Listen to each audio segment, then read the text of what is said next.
ప్రకాశం జిల్లా కురిచేడు మండలం గంగదొనకొండ గ్రామంలో అంగన్వాడీ కేంద్రంలో అసిస్టు సేవా సంస్థ, ఐటీసీ సంస్థల సహకారంతో నిర్మించిన ప్రహరీ గోడ, మరుగుదొడ్లు, హ్యాండ్ వాష్ ట్యాపులను Darsi TDP in-charge doctor Gottipati Lakshmi ప్రారంభించారు. ఈ కార్యక్రమంలో సిడిపిఓ, ఎంఈఓ, దర్శి వ్యవసాయ మార్కెట్ కమిటీ చైర్మన్ దారం నాగవేణి, సుబ్బారావు పాల్గొన్నారు. అంగన్వాడీ కేంద్రంలో చిన్నారులు, గర్భిణులు, బాలింతలకు మెరుగైన సౌకర్యాలు కల్పించేందుకు ఈ అభివృద్ధి పనులు ఉపయోగపడతాయని తెలిపారు.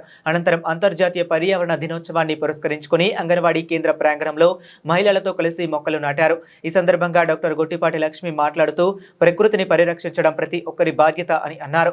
ఈ కార్యక్రమంలో కురిచేడు ఎంపీడీఓ, ఎంఈఓ, అసిస్టు సేవా సంస్థ ప్రతినిధులు, మండల టీడీపీ అధ్యక్షుడు పిడతల నేమిలయ్య, ఒంగోలు పార్లమెంట్ టీడీపీ ఉపాధ్యక్షుడు నాగరాజు, కార్యనిర్వహణ కార్యదర్శి గడ్డం బాలయ్య, నేటి సంఘం డీసీ ఉన్నగిరి కోటేశ్వరరావు, మేడగం నాగేశ్వరరావు, గంగనదొనకొండ టీడీపీ నాయకుడు గాలిబురావు, క్లస్టర్ వెంకటేశ్వర్లు, మండల ఐటీడీపీ అధ్యక్షుడు Kalla Venkateswarlu, market yard director Kesanapalli Suvayya, Kilari కొండయ్యతో పాటు కురిచేడు మండలానికి చెందిన వివిధ హోదాల్లో ఉన్న టీడీపీ నాయకులు, కూటమి శ్రేణులు పాల్గొన్నారు.